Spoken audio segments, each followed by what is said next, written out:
செய்யப்பட்ட பாஜக நிர்வாகி செல்வகுமார் வீட்டிற்கு ஆறுதல் தெரிவிக்க ராஜா வருகை தந்துள்ளார். ஆறுதல் தெரிவிக்க வந்த ராஜா காலில் கதறி அழுத செல்வகுமாரின் குடும்பத்தினர். கடந்த 26ஆம் தேதி பைக்கில் வந்த செல்வகுமாரை 5 பேர் கொண்ட கும்பல் வெட்டி படுகொலை செய்தது. அது தொடர்பாக ஆறுதல் தெரிவிப்பதற்காக அவருடைய குடும்பத்தினரை சந்தித்து ராஜா ஆறுதல் தெரிவித்து வருகிறார். கொலை செய்யப்பட்ட பாஜக நிர்வாகி செல்வகுமாரின் வீட்டிற்கு ஆறுதல் தெரிவிப்பதற்காக ராஜா வருகை புரிந்துள்ளார். அவருடைய காலில் விழுந்து அவருடைய குடும்பத்தினர் கதறி அழுதனர். கூடுதல் விவரங்களோடு நமது செய்தியாளர் ஃபரூக் இணைக்கிறார். வணக்கம் ஃபரூக், விவரம்.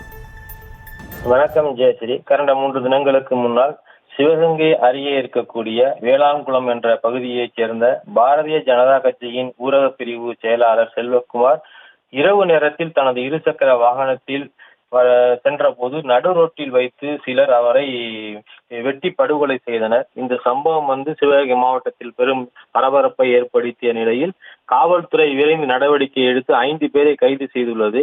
இந்த நிலையில் நேற்று ஒருவர் பதுக்கி வைத்திருந்த ஆயுதங்களை எடுக்க சென்ற போது தப்பி ஓட முயன்ற போது காவல்துறை அவரை சுட்டு பிடித்து சம்பவம் மேலும் இந்த கொலை வழக்குல பரபரப்பை ஏற்படுத்திய நிலையில் பலரும் செல்வகுமாருடைய வீட்டுக்கு சென்று ஆறுதல் கூறி வந்த நிலையில இன்று பாரதிய ஜனதா கட்சியினுடைய மூத்த தலைவரான ராஜா சிவகங்கை மாவட்ட பாரதிய ஜனதா கட்சி மாவட்ட தலைவர் சக்தி தலைமையில் வேளாங்குளத்தில் உள்ள செல்வகுமாரின் வீட்டுக்கு ஆறுதல் தெரிவிப்பதற்காக சென்ற போது செல்வகுமாரின் வீட்டில் இருந்த குடும்பத்தினர் ராஜாவுடைய காலில் விழுந்து அழுது புலம்பிய சம்பவம் பெரிய சோகத்தை ஏற்படுத்தியுள்ளது.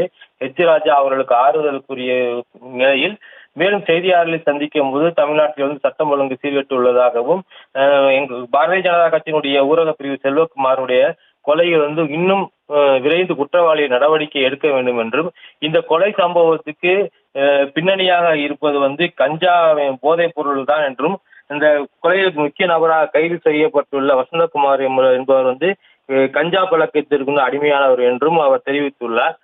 அவருடைய குடும்பத்தினர் ராஜாவுடைய காலில் விழுது அழுது கதறிய சம்பவம் பெரும் சோகத்தை ஏற்படுத்தியுள்ளது. ஜெயஸ்ரீ, செய்திகளை உடனுக்குடனும் துல்லியமாகவும் தெரிந்து கொள்ள சப்ஸ்கிரைப் பண்ணுங்க.